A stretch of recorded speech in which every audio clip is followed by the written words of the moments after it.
Мағжан Жұмабаев. Шолпанның күнәсі. Шолпан Сәрсенбайға шыққан жылы өзіндей жас келіншектермен аулақта кездескенде, баласыз өмірдің қызығы жоқ қой деп аузымен ғана айтушы еді. Мал орнына сатылып, жаны сүймеген жанға жар болатын қазақтың сансыз қыздарының ішінен әлде қалай өзінің сүйгеніне тиген Шолпан шынында бастапқы жылы бала керек қылмады. Ағотаудың ішінде оңаша жатса да, яки күйеуін құшақтап жатса да, ол ылғи ішінен жасаған-ау, бала бере көрме деп тілейтін еді. Балалы болсам, әдемі өмірім бұзылады-ау деп ойлайтын еді Шолпан. Бала туса, күйеуімен екеуінің ортасында бір тікенек өсетіндей болушы еді. Қиюласып қосылған екі жанның арасына жат бір үшінші жан түскен соң, екеуінің де жалынды, екпінді махаббаты бүлінер, бәсеңдер, суынар деп қорқушы еді Шолпан.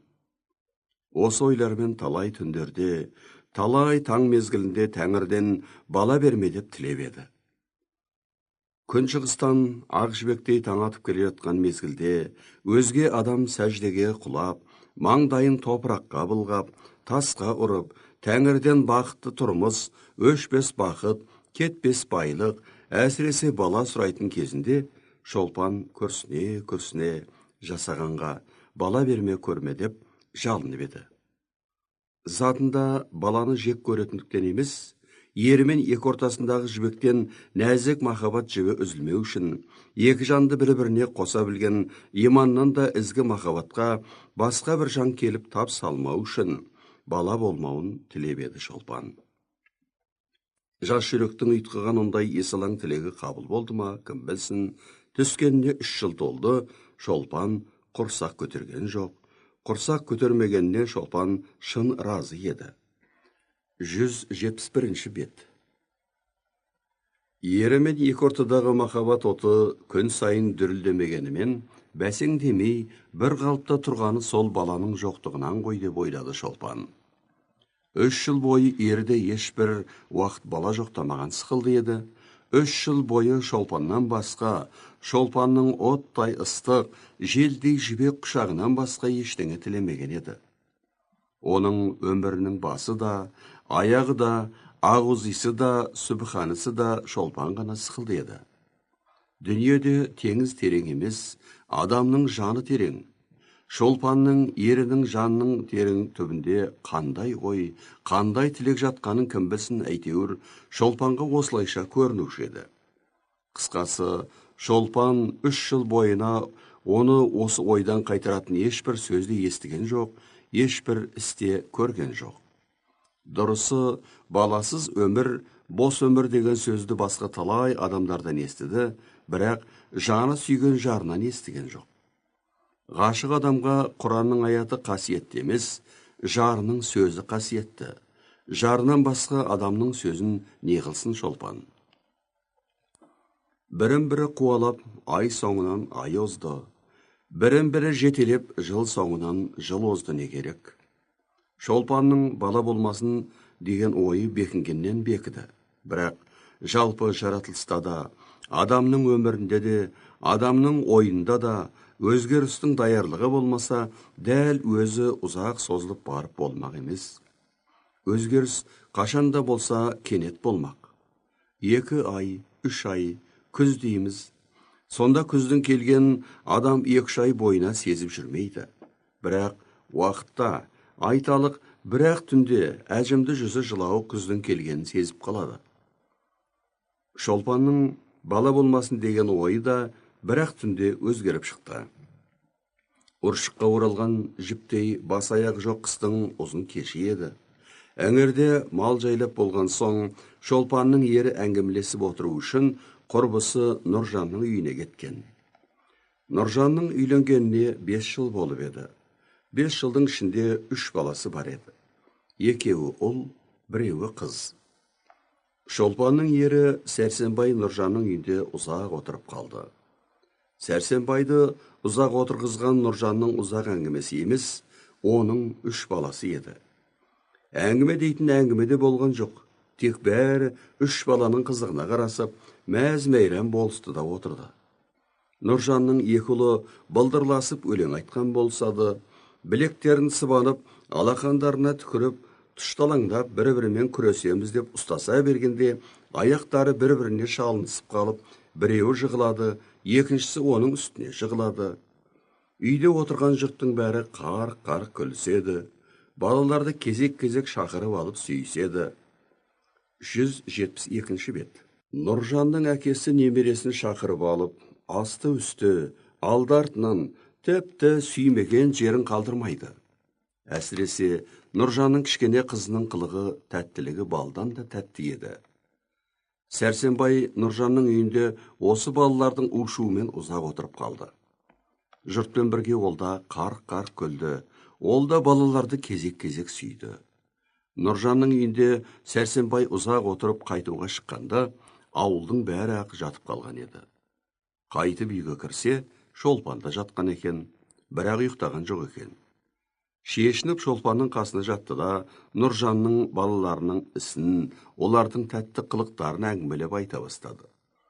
Үкілемей, күрсінбей, біздің баламыз жоғау деген уайымды айтпай, қайта күле-күле сөйледі.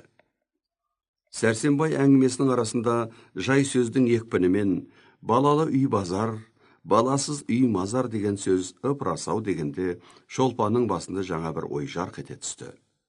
3 жылдан бері балам болмасын деген тілегінің қате болғанында, есалаң екендігі, бала болмаса екеуінің өмірінің қу мазарға айналатындығы еді.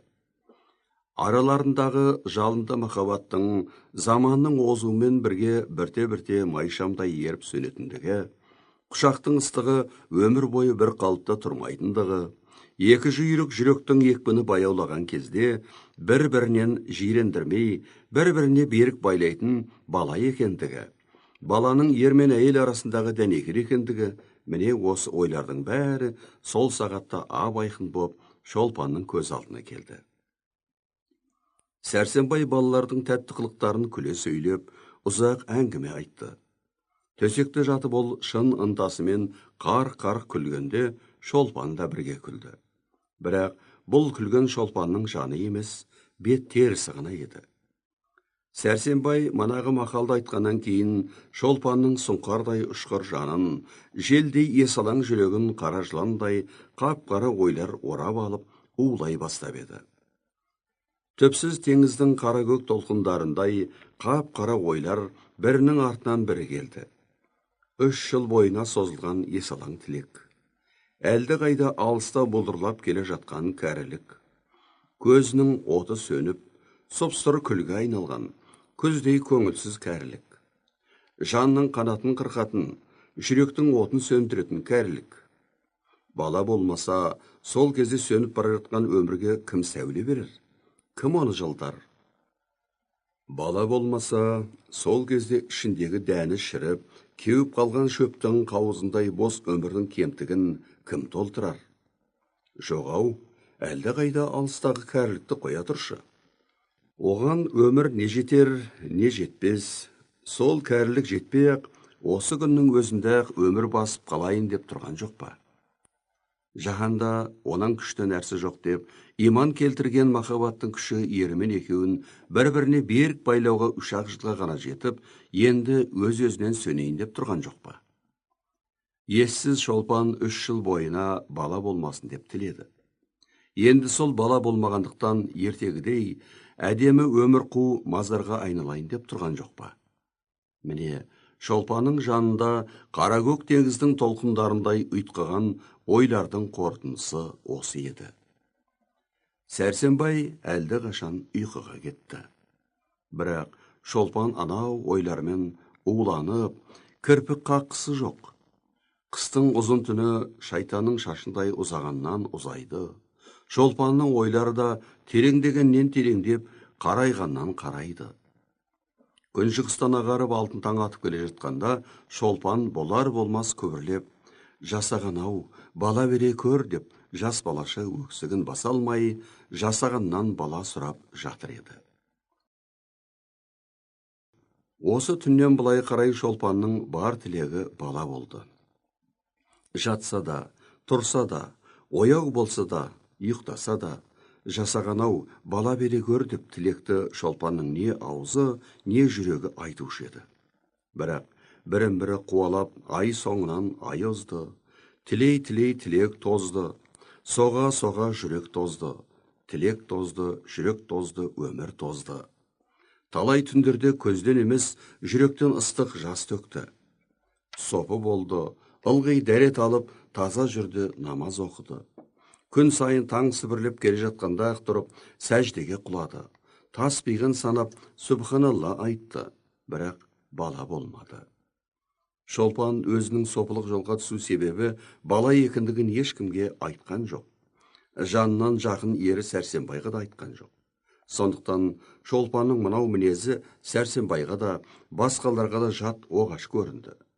Жақыны да, жаты да күлісті, келемеш қылысты. Ой, сен пірәдәрі болайын деп жүрсің бе, деп күлетін болды Сәрсенбай. Ауыл аймақ Шолпанға пірәдәр келін, пірәдәр жеңге, пірәдәр абысынымыз деп ат қойды.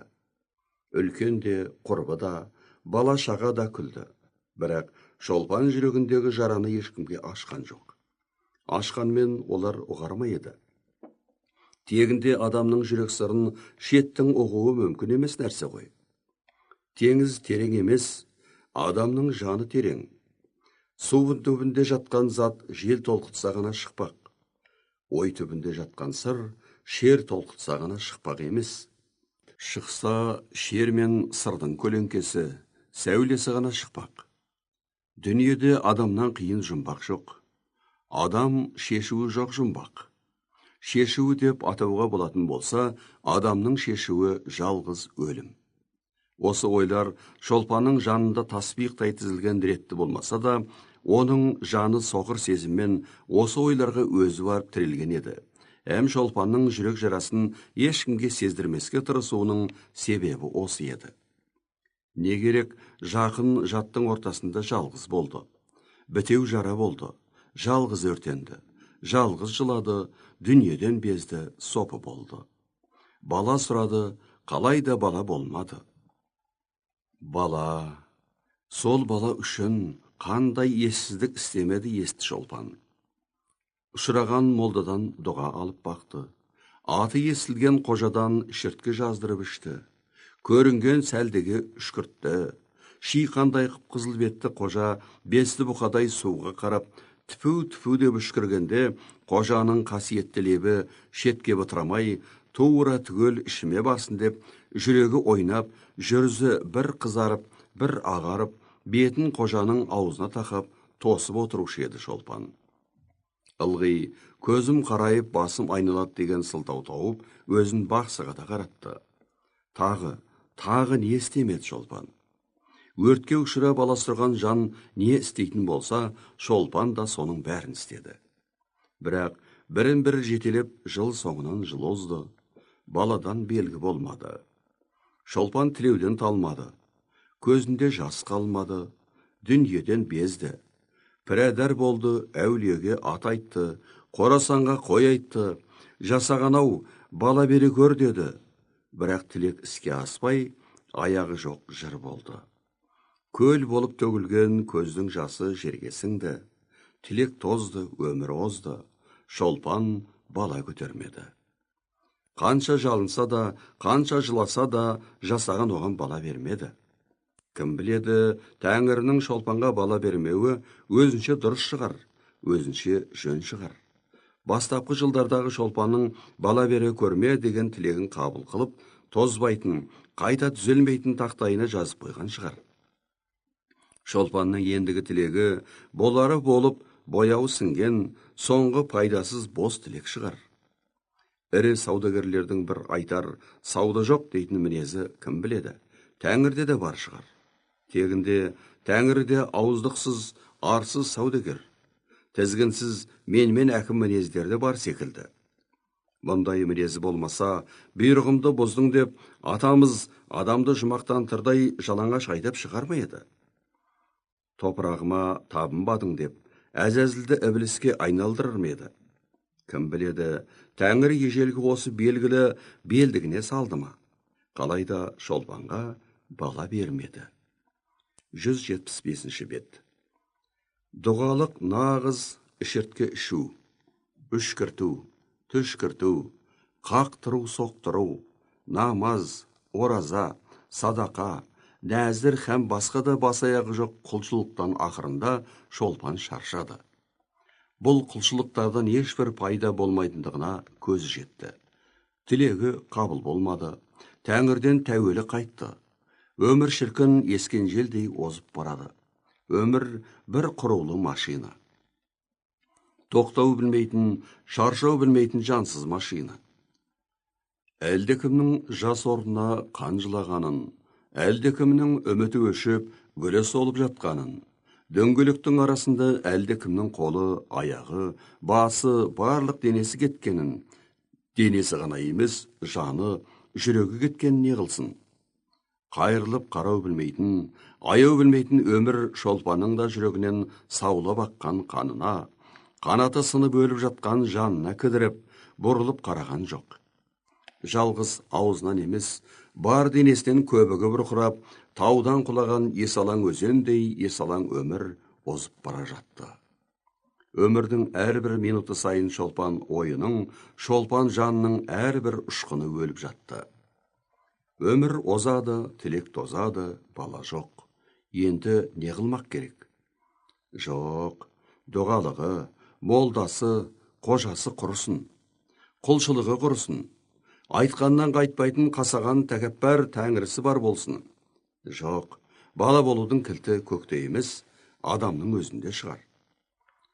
Бала болу ер мен әйелдің өзіне байлаулы шығар.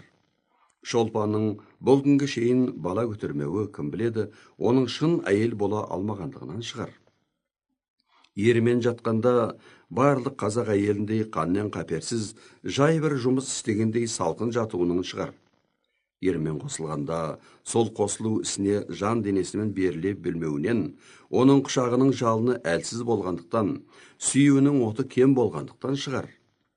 Осы әрі тәтті, әрі улы ойлардың билеп айдауымен Сәрсенбайға жатқанда тіпті екінші түрлі жата бастады. Денесі өртке, құшағы жалынға, аузы отқа айналды. Сәрсенбайдың қойнына жата бастағанда, мойнына бұғалық түскен киіктің асаулағындай, өміріне ер затын бірінші рет көретін 13 жасар жас қыздай дірілдеп, күйіп жататын болды. Құшақтағанда, Сәрсенбайдың қабырғаларын бір-біріне қабыстырғандай қысып-қысып құшақтайтын болды. Аузынан Сәрсенбайдың бетіне от жібергендей құшырланып, жалындап сүйетін болды. Шолпанның улы құшағында сен соққан балықтай соқтығып, ұшып айныған адамдай елжіреп жатып Сәрсенбай: «Ой, сен кәрі бос, қартайғанда жорға шығайын деп жүрсің ау» деп ырс-мырс күлетін еді. 176 бет. Сәрсенбайдың мынау күлкісі Шолпанның жүрек жарасына бұрыш себетін еді. Сол кездерде оның көздеріне меруерттей мөлдіреп жас келетін еді. Жанынан жақын көрген Сәрсенбайдың оның жан сырын, жүрек жырын ұқпағанына зығырданы қайнаушы еді. Жүрегі ұға толушы еді. Бала үшін дүниеден безіп, сопы болып жүрген кезінде пірәдар деп келемеш қылғанына, сол бала үшін жан танымен беріліп, әдей есалаңданған шақтарында оған жорға деп ат қойғанына Шолпан Сәрсенбайға шын-шын ренжуші еді. Бала екеуінің де жоғы емес пе? Екеуіне бірдей керек байлам емес пе? Сәрсенбай сол ортақ жоқты неге бір кездеспейді? Баласыз өмірдің бос екенін неге сезбейді ол? Ол неге сол іздеу отына Шолпанмен бірге түспейді, бірге жанбайды? Еркек атаулы бала дегенде ішкен асын жерге қойғанда Сәрсенбай неге бала деп аузын алмайды? Әлде жоқ, болмас кім біледі, жоқ, ендеше ол неге бала іздемейді? Неге? Шында ол әлде бедеу еркек бекен? Тәңірім, егер ол шында да ол бедеу болса, құлшылықтан кемдігінен, құшақтың салқындығынан болмай, Сәрсенбайдың бедеулігінен болса, 5 жылдан бері Шолпанның жүрегіне түскен жара мәңгі жазылмайтын жара болғаны ма? Жайнамаз үстінде төгілген ыстық жастар, жалынды құшақтар, отты сүюлер бәрі әсерсіз желге кеткені ме? Бала деген құр сөз болып, сағым қиял болып қалғаны ма? Енді қалған өмірдің жапырағынан айырылған қайыңдай жап-жалаңаш болып озғаны ма? Жалынды махаббатпен қосылған өмір қиюы кеткен екі ағаштай бір-біріне бірте-бірте айырылмақшы ма? Заулап жанған махаббат бірте-бірте бәсеңдеп, бықсып сөнбекші ме? Махаббат сөнсе, өмірде не қызық қалады? Сөз жоқ, Сәрсенбай бедеу. Сондықтан бала жоқ. Бала жоқ болған соң, мен бақытсыз болғанда Сәрсенбай бақытты ма? Оның жүрегі жанбай ма? Өзінің екі өмірді улаушы екенін, оның жүрегі жанбай ма? Қартайған күнде өмірді жылытатын от, бала оған керегі жоқ па? Сөз жоқ, мен бақытсыз болсам, Сәрсенбай да бақытсыз. Ендеше осы батып бара жатқан өмір кемесін бақыт жарына кім сүйреп шығара алады? Шолпан, жалғыз Шолпан. Бір өмір үшін емес, екі өмір үшін Шолпан осыны істеуге міндетті. 177 бет. Шолпан бала табуға міндетті. Теңізден терең, таудан зор күнә қылып болса да, ол бала табуға міндетті. Ізгі тілек үшін істелген күнәні жасаған кешпес пе екен? Жоқ, Құдайдың рахметі мол, ол кешеді. Тәңір кешереу, бірақ адам кешірме. Ұрлық қылда мал тап, ойнас қылда бала тап. Осы мақалды шығарған кісіге лағнет жаусын. Лағнет, жасаған-ау, өзің кеше көр, бір өзің. Шолпанның осы күнәлі ойларымен уланып, ыстық жасқа шомылып жатқаны Сәрсенбайға тигеннің 8-ші жылы еді. Май айы. Ауыл қыстаудың жанына жылжып қана қонған. Шаршы түс мезгілі. Кішкене жел бар. Маса жоқ есебінде. Көкте көгала торғын бұлттар маужырап қалғып, ерініп қана әлде қайда жылжып бара жатыр. Ауада торғын оралып жүрген сықылды. Желіде еркелікпен тартылып, мойынның ауырғанына қарамай қиястанып асау құлындар тұр. Олардың жанында құйрығымен арқасын анда-санда салмақпен сипап тұрған сақа биелер.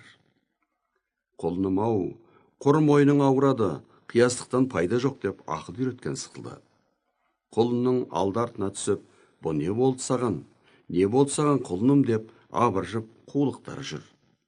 Қулықтардың бұл мінезін ұнатпай, өй, елпең деген сорлы, сабыр қылсайшы, ешбір бәле жоқ дегендей, кәрі айғыр құлағына әлсін-әлсін жымитып қояды. Қой әлі өрістен келген жоқ.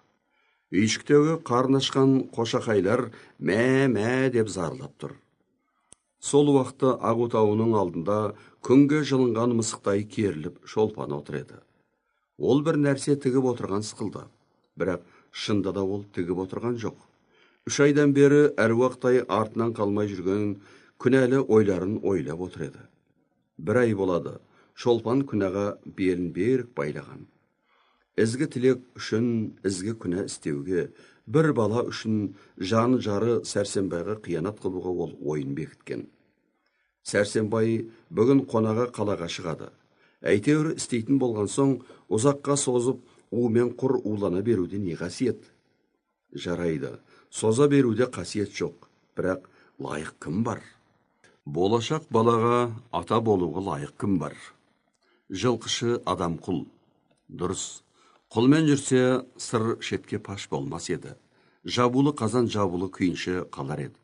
Бірақ адам құлдан қандай бала тумақ? Күңнен күң, құлдан құл тумақ емес пе? Болса бала құл болмасын, ұл болсын. Бала болса мүт болсын, мүт болмаса жоқ болсын.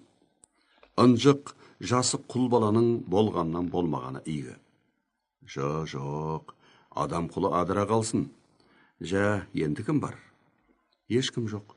Махаббаттың ақ қанатын кірлетуге тұратын, әсіресе болашақ балаға ат болуға лайық ешкім жоқ. Шынымен ешкім жоқ па? Шойбай? Жоқ. Жұмағали? Жоқ. Әзімбай қалай олар? Текті атаның баласы, өзі жас, дені сау, сымбатты жігіт. Жасы 18-19-дан артық жоқ шығар.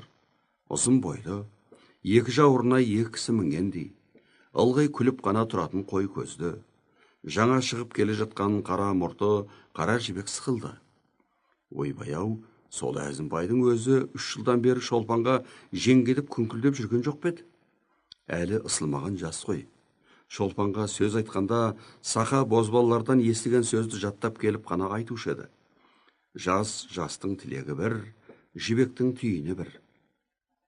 Ұршыққа оралған жіптей бас аяғы жоқ ойлардың дәл осы жеріне келгенде Шолпанның ерні күлгендей болды.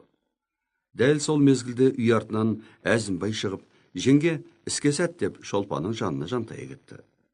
Ақын айтқандай, бетке шықпай қалама жүрек ізі. Әзімбайды көргенде Шолпан жүрегі аузына тығылып, бір қуарып, бір қызарып кетті. Шолпанға күнә қылып жатқанда, біреу үстінен шығып қалғандай күнәлі ойларын Әзімбай біліп қойғандай көрінді. Ертегеш қолыңнан бір іс түспейді-ау жеңге. Тігіп отырғаның не деп Әзімбай Шолпанның тізесінің үстінде көйлек ұстаған болып, Шолпанның санын шым-шыңқырап алды. Қойшай, сал жігіт, бір түлісің-ау. Жақсағаң бүгін қонаға қалаға шықпақшы еді. Соның бір көйлегінің жеңін ұштап отырмын. Сен де қалаға жүреді деп еді ғой. Жақсаған бүгін қалаға жүре ме? Жеңге, 3 жылдан бері айтып жүрген сөзім өмір бойы аяқсыз қала ма? Жүрегің бір ел жүреуді аяуды білмейтін тас екен. Тағы бастадың ба, сал жігіт? Мені әуре қылып не қыласың? Анау пісіп тұрған қыздарға сөз айтсайшы. 179 бет. Мен сенен қыз сұрадым ба? Саны көп, сапасы жоқ қыздары құрсын. Орамал тастайды ғой теңдесіне. Дегенді білмейсің бе? 20-ға жетпей алжысайшы. 8 жыл біреуге қатын болған сенің теңің мен бе? Осы сөзді айтып күліңкіреп, көзін ерке мысықтай сығырайтыңқырап сынап, Шолпан Әзімбайға қарады. Шолпанның мынау сөзінен, мынау көз қарасынан сасыңқырап, тығылыңқырап қалған Әзімбай: "Жоқ, жақсы көрген дегенім ғой. Тәңірі неше жыл қатын болса да, бала табылмаған әйел кәрі бола ма?" Өзінің мынау сөзінен Әзімбай тіпті тығылып қалды. Бала деген сөзбен Шолпанның жүрек жарасына тиіп, оны өзінен алыстатып алғанын сезіп, Әзімбай үзілген сөзді енді жалғап алып кетуге шамасы келмей, сөз орнына қолымен Шолпанның сол жақ санын қысып-қысып қойды. Шолпан санынан Әзімбайдың қолын алды да, көйлекке қарап біраз ойланып отырып: "Жақсы көргенің рас шығарау, бірақ жақсағанның көзіне қалай шөп сал дейсің? Балалардың ұрлық қылайық, қылсақ қылайық, Құдайды қайтеміз дегендей, Құдайды қайтеміз. Және сен жассың, аузыңа да ие бола алмайсың ғой." Мынау сөздерді айтқанда, Шолпанның қара көздері тұңғиық түпсіз тереңге айнала бастады. Әзімбайдың көздерінде есалаң от ойнай бастады. Әзімбай күнә, Құдай деген жаққа аяқ баспай, бар түйін соның сөзінде тұрғандай-ақ асығып-сасып өзін бекітуге кірісті. "Сыр шашып мен балама? Жоқ, саған қаспын ба? Әй, жеңге-ай, менің жақсы көргенімді білмейсің ғой. 3 жыл бойы сүйрегеніңде жетер. Бүгін түнде келейін бе?" "Келем." Әзімбайдың қолы жеңі ұшталып жатқан Сәрсенбайдың көйлегінің ғана үстіне емес, Шолпанның өз көйлегінің үстіне барып қалып еді. "Жарайды, бірақ жарайды. Бір сүйгішші, сабыр қылсайшы, әне біреу келеді." Сал жігіт үйге кіріп ауыз ти. Жібек майдың сұлу түні, көкте бір бұлт жоқ. Қара көк барқыт кең көкте ой менен, мұң менен, салмақпен алтын ай жүзіп барады. Не іздейді екен ол? Жарынан айырылған әйел ме екен? Баласынан айырылған ана ма екен? Қыстаудың сыртындағы сулы шіліктегі көл бақалар шулап жатыр. Бақ, бақ, бақ. Не дейді екен олар? Жан керек, жар керек, бала керек дейді ме екен? 180 бет. Көл бойынан дамылсыз құдірет-ау деген дауыс естіледі. Өмір бойы құдіретті аузынан тастамайтын қандай ауыр күнә істеді екен ол құс. Төсек ағаш үстінде Шолпан жатыр. Жатар алдында иісті сабынмен жуынған, сандықтан жаңа көйлек алып киген. Ол кім үшін жуынған? Кім үшін киінген? Кімді күтеді ол? Әзімбайды күтеді. 8 жыл бал алысып тұрған, еш шай деспеген жан-жары Сәрсенбайдың көзіне шөп салу үшін Әзімбайды күтеді. Не үшін? Бала үшін. Жасаған-ау, өзің кеше көр, кеше көр. Аяқ даусы есікті ашып, үйге кірді. Әзімбай тура төсек ағашқа қарай келе жатыр. Шолпанда үн жоқ. Мойнына құрық түскен құландай денесі дір-дір етеді. Жүрегі дәл аузында тұр. Бір үн шығарсақ, жүрегі аузынан атып шығатындай. Денесінің бір жері мұз. Түлкі алған жас тазыдай екиінен демалып, жалмажан шешініп, Әзімбай көрпеге кіріп келе жатыр. Тап сол минутты тазының көздеріндей Әзімбайдың көздері де қып-қызыл шығар. Шолпан ой кет деп айқай салып жіберуге ойлады. Жоқ, үні шықпайды. Әзімбай көрпеге кірді де жеңге деп жолмалай бастады. Шолпан соққы жеген адамдай сыбырлап, сал жігіт, кішкене жай жата тұрсайшы деді. Ол күнә есігінен кірер алдында жүрек жарасын Әзімбайға ашпақшы еді. Жанын жеген жегіні суырып алып, Әзімбайға көрсетпекші еді. Туғаннан бері қиянат жолына баспай, тас болып келген жүректің не үшін бүгін жібігенін айтпақшы еді. Оның іздегені отты, жынды құшақ емес, бала екенін білдірмекші еді. Әзімбайды өз қасіретіне ортақ қылмақшы еді. Бірақ Әзімбай оны тыңдаған жоқ. Қоян қуған төбеттей көрпеге кіргеннен ақ ала сұра бастады. Бір ауыз сөзге келместен Шолпанның денесін умалай бастады. Ойын бітті. Шолпан сұлап жатқан өлік сықылды жатыр еді. Есалаң, мас Әзімбай мас ойынмен жүре әуре болып жатқанда, Шолпанның бота көздерінен мамық жастыққа ыстық мөлдір жас сорғалап жатыр еді. Әзімбайдың Шолпанның жанымен, көзінен аққан жасымен ісі болған жоқ. Өзімен өзі әуре. Шолпанның денесімен әуре. Шолпанның басы астындағы мамық жастық шылқылдаған су болды. Түн ортасынан ауған кезде су жастыққа бет тиіп Әзімбай, «Ой, сен не, жылайсың? Бірадар десе, бірадарсың-ау» деді. Есалаң Әзімбайдың Шолпанды ұққаны осы болды. Таң ағарып келеді. Шолпанның бетінен бір сүйді де, «Енді мен қайтам, ертең ертерек келем» деді Әзімбай. Жылап-жылап, шаршап, талып жатқан жас баладай сұлық жатқан Шолпан, «Жоқ, енді тіпті келме» деп айтуға оңтайланып еді, бірақ оның іздегені не еді? Бала. Осы бір түннен бала бола қолса жақсы, ал болмаса, мынау түн өмір бойы Шолпанның мойнында лағнет қамыты болмай ма? Мынау күнә өмір бойы күнә болып қалмай ма? Бота көзінен мөлдір жасын жеңімен сүртіп, Шолпан көбірлеп қана, «Кел, сал жігіт, кел, кел» деді. Шолпан 2 қабат. 5 жыл бойы санадан сарғайып күткен тілегі болды. Уланған өмір гүлденді. Күнә болып қалған жоқ, күнә сауапқа айналды. Бала біткенін білген кезде қандай қуанып жүрді. Шолпан 1 минут қабағы жабылды ма? Күн-түн күлкіден аузы тыйылды ма? Кішкене ғана аулақ қалса, алақанымен қарын сипап-сипап, сол алақанын сүйуші еді. Ессіз Шолпан ішіндегі жаны жоқ бір кесек етті, еріне көбір-көбір етіп, айналып толғанушы еді. Ессіз Шолпан. Жә, іздеген жоғы табылды. Басты байлап, естен айырылып, күнәға айдаған кесел жойылды. Енді Шолпанның Әзімбаймен арасын үзбеу қалай? Шынымен-ақ оның суық жолға түсіп кеткені ме? Шолпанға да ойнастың әдетке айналғаны ма? Жоқ, ойнасты өнеге көретін, суық жолды әдет қылатын әйел Шолпанбай. Бұл ендіше жауап жоқ. Теңіз терең емес, әйелдің жан терең. 7 қабат жер астындағы нәрсені білуге мүмкін, бірақ әйел жанының мінезін білуге мүмкін емес. Бір қарасаң, әйел бала, күйерін білмей отпен ойнайды. Әйел ердің тәңірісі, жарата да алады, жоқ қыла да алады. Сүйдіре де алады, күйдіре де алады. Әйел ердің құлы, табанның астында топырақ болады, ердің көлеңкесін айналады, өзі жоқ болады. Әйелдің әруағы басса, ер күйеді, жанады. Бірақ өзінің жеке бір адам екендігін ұмытпайды, жоймайды. Ердің әруағы басса, әйел адамдықтан шығып жоққа айналады, есінен айырылады, тілі байланады. Әсіресе әйел бұзық жанды болмаса. Ол уақытта мұндай ердің көнгіш күні болуында еш дау жоқ. Шолпан осындай әйелдің бірі еді. Жанынан денесі, денесінен жаны айырылмайтын. Кімге берілсе де жан денесімен түгел берілетін әйел еді. Әзімбайға денесін уақытша ғана беріп, жанын аман алып қаламын деп ойлады Шолпан. Бірақ ой мен ісі біріне бірі қабыспады. 3-4 айдың ішінде Шолпанның жаны да Әзімбайға құл болып, берік байланып қалып еді.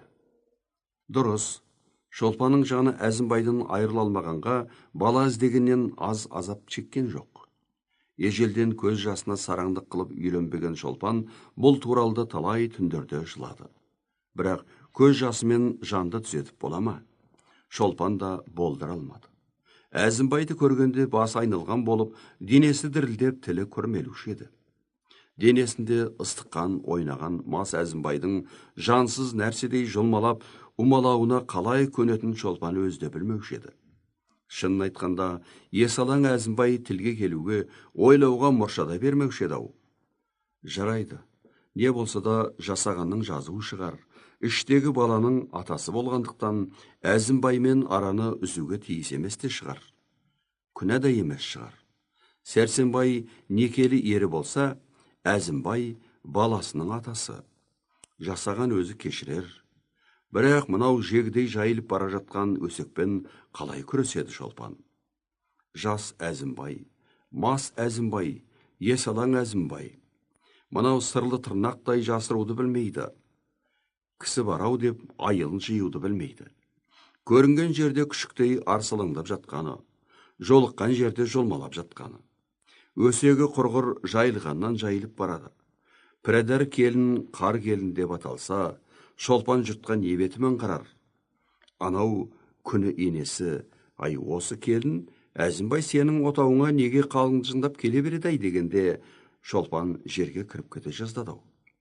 Жұрты құрысын, енесі құрысын, өмірі құрысын. Сәрсенбай, жаннан жақсы көрген Сәрсенбай. Сол Сәрсенбай Шолпанға баяғыдай ма? Неге ол бұрынғыдай жадырап жүрмейді? Неге ол ылғи ойлы? Екі жанды байлаған жібектей нәзік махаббат жібі үзілген сықылды емес пе? Баласы құрысын. Сүттей ақ махаббатты, балдан тәтті өмірді улаған баласы құрысын. 8 жыл бойы сен демеген Сәрсенбай бір жылы сөз айтудан қалды.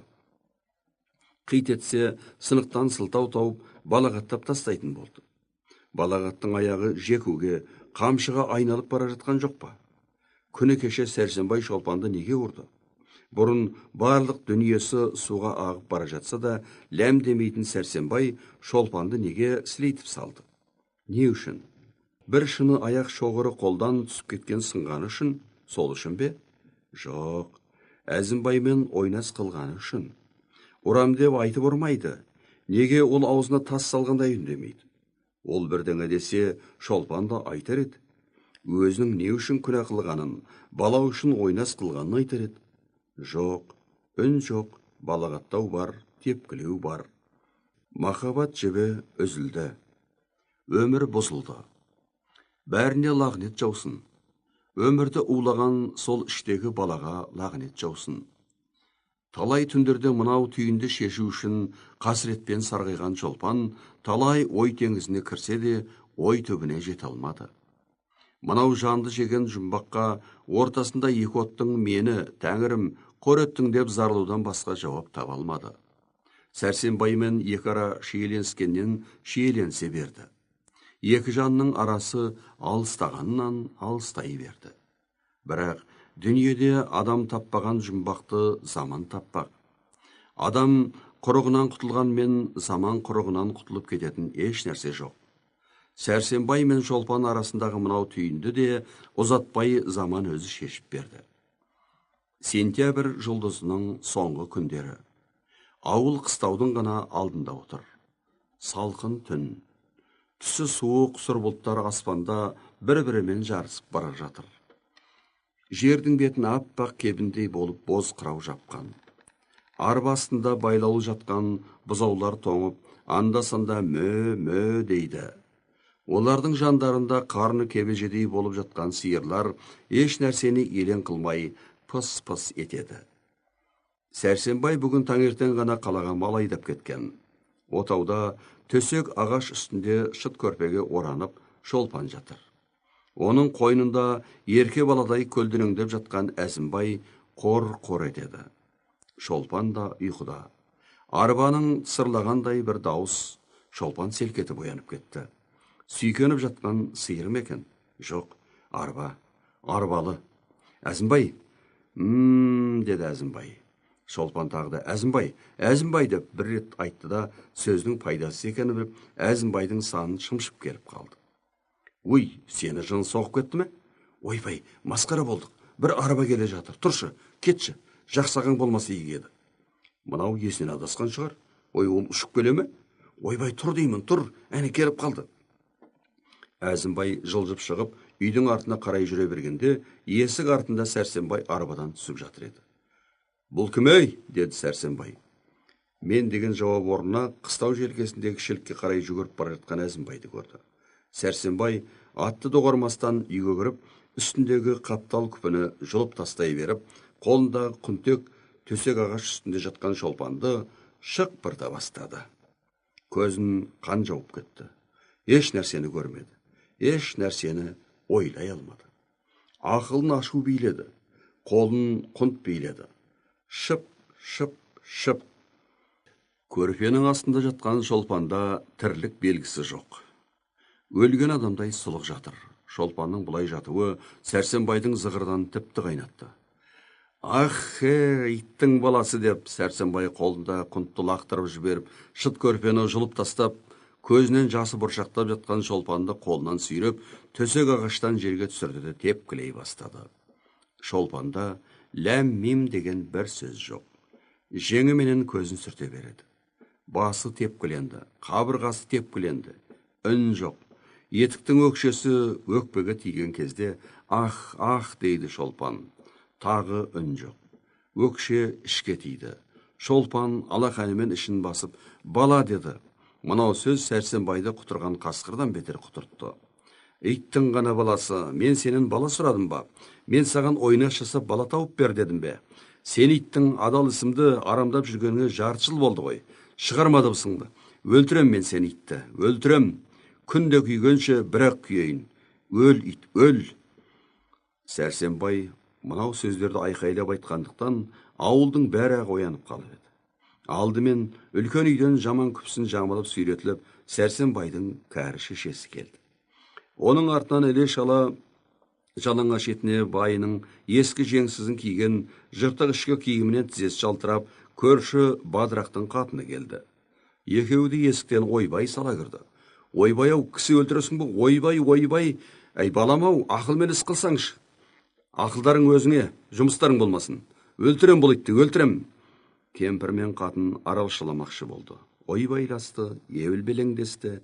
Біреу қолмен қағылып кетті, біреу аяқпен соғылып кетті. Болмады. Беті құп-қу, көзі қып-қызыл болған Сәрсенбай тепкілеуден тоқтаған жоқ. Шолпанда тірлік белгісі жоқ. Бір кәлима сөз жоқ. Демде алмайтын сықылды. Әлде талып жатыр, әлде бір жола өліп қалды. Екі қатын өздерінен еш қайрат болмайтынына көздер жеткен соң, ауылды жимақшы болды. Бадырақтың қатыны есік алдына шығып, ойбай, өліп қалдыңдар ма, келсіңдерш, мұнда кісі өліп жатыр деп ойбай салды. Өздері үрпейісіп отырған ауыл, мынау ойбайды естіген соң үйлерінен жүгіре шықты. Киім-кешегін қисық киіп, аяғына кебіс іле салып шыққан қатын, қақырынып түкірініп, елді басына көтерген отағасылар, мәсісін қоңылтаяқ киген, өзін өзі ұялатын келіншектер, кең қоныш етік, кең қолтық қаптал киіп, дамбалының ауы салақтап, семіз болмаса да семіз адамдай талтаң басатын, жаңа атқа мініп келе жатқан кісімшіктер, сырған ақсұр бешпент киіп, қолына асасын алып, зекет жиып жүріп бір үйде қонып жатқан темір қожада келіп қалды. Ауылдың жиылуын күтпей-ақ, Бадырақтың қатынының ойбайы шыққан соң, Сәрсенбай ұрудан өзі-ақ тоқтап еді. Шолпанда тірлік әсері жоқ. Сұлық жатыр. Үстіндегі көйлек пара-пара, денесі, беті, басы бәрі қан. Аузынан да, мұрнынан да қан кетіп жатыр.